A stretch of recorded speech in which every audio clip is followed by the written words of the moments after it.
Hi, and welcome to That's Ruddy Mysterious, a podcast of short tales about true mysteries. What happened to the Flannan Isles Lightkeepers? Who was responsible for the Gardner Museum heist? I'm not going to solve those mysteries, but they'll be interesting to learn about. I'm your host, Kelly with an I. Transcripts for all episodes can be found at that'sruddymysterious.wordpress.com. No apostrophe and no exclamation point. Today's tale is about near-death experiences. Sir Francis Beaufort, a British admiral, almost drowned in 1791. He said of his close call with death, "A calm feeling of the most perfect tranquility succeeded the most tumultuous sensation. Nor was I in any bodily pain. On the contrary, my sensations were now of rather a pleasurable cast. Though the senses were thus deadened, not so the mind. Its activities seemed to be invigorated in a ratio which defies all description. For thought rose after thought with a rapidity of succession that is not only indescribable, but probably inconceivable by anyone who has been himself in a similar situation. The course of these thoughts I can even now in a great measure retrace, the event that had just taken place. Thus, traveling backwards, every incident of my past life seemed to me to glance across my recollection in retrograde procession. The whole period of my existence seemed to be placed before me in a kind of panoramic view. In 1900, Sir Alexander Ogston, a Scottish surgeon, suffered from typhoid fever. He nearly died. He said, "I lay, as it seemed, in a constant stupor which excluded the existence of any hopes or fears. Mind and body seemed to be dual, and to some extent separate. I was conscious of the body as an inert, tumbled mass near a door. It belonged to me, but it was not I. I was conscious that my mental self used regularly to leave the body. I was then drawn rapidly back to it, joined it with disgust, and it became I and was fed, spoken to, and cared for. And though I knew that death was hovering about, having no thought of religion nor dread of the end, and roamed on beneath the murky skies, apathetic and contented, until something again disturbed the body where it lay, when I was drawn back to it afresh." In 1968, John Migliaccio also almost drowned. What happened afterward was phenomenal. He said, "After reaching shore and blacking out, I just let go. I went straight into this blackness, traveling what seemed like 1,000,000 miles a second. I went up into this great void. The only way I can describe it is that I was part of everything in the universe. Everything fit together and made sense." Throughout history, people have been describing experiences they've had after close calls with death. As well as coming from all periods of recorded history, they also come from people of all cultures. Even Ernest Hemingway claimed to have had a near-death experience. Near-death experiences are surprisingly common. In fact, about 1 in 10 cardiac arrest patients in hospital settings report having had a near-death experience.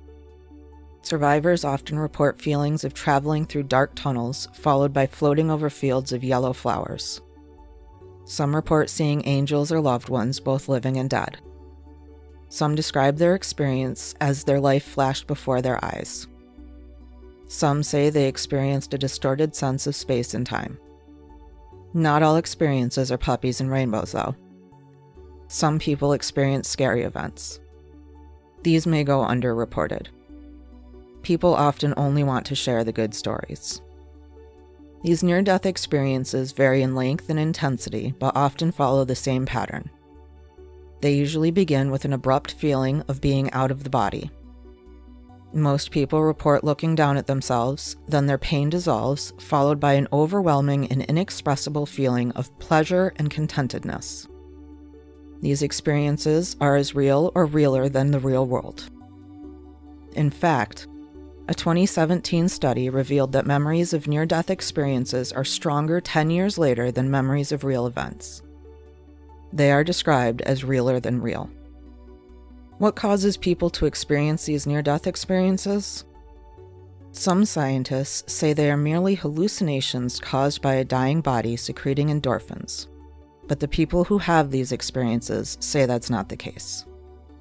Dr. Eben Alexander is a neurosurgeon who for years dismissed near-death experiences. Until, that is, he had one himself in 2008.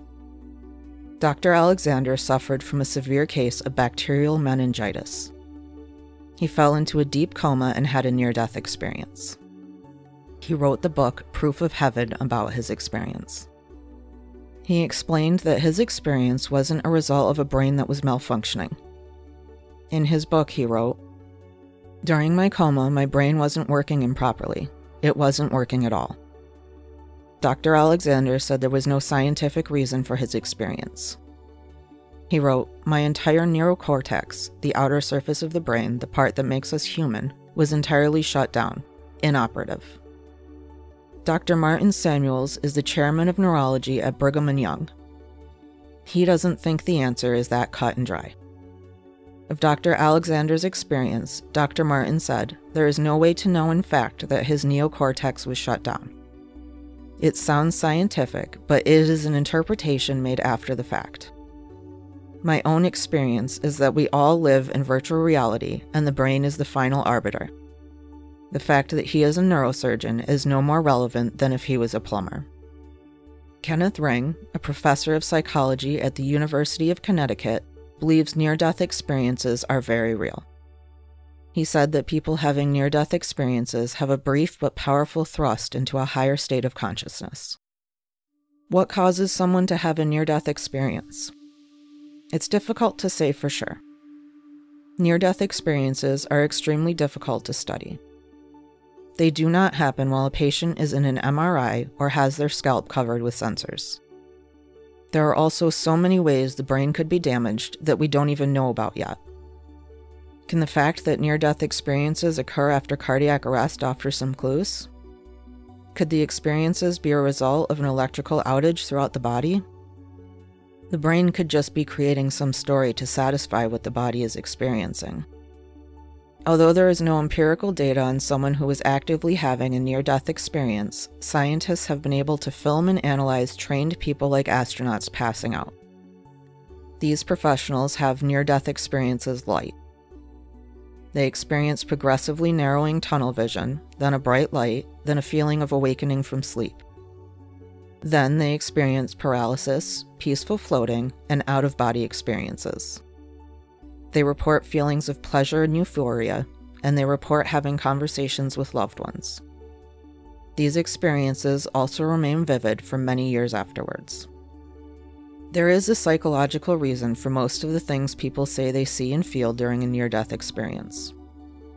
For example, the dark tunnel that many experience could be caused by progressively narrowing tunnel vision.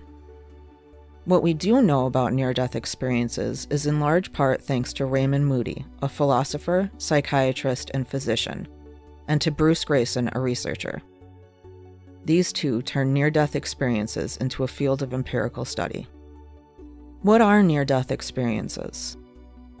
Why do some people experience them and others do not? Is it just a trick of the mind? Are they hoaxes? What do you think?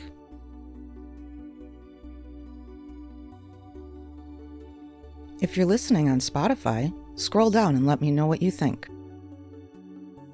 Thanks for listening to today's episode of That's Ruddy Mysterious. I'm your host, Kelly with an I.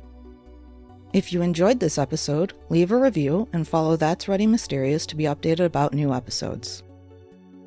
Tune in next Tuesday for another thought-provoking tale.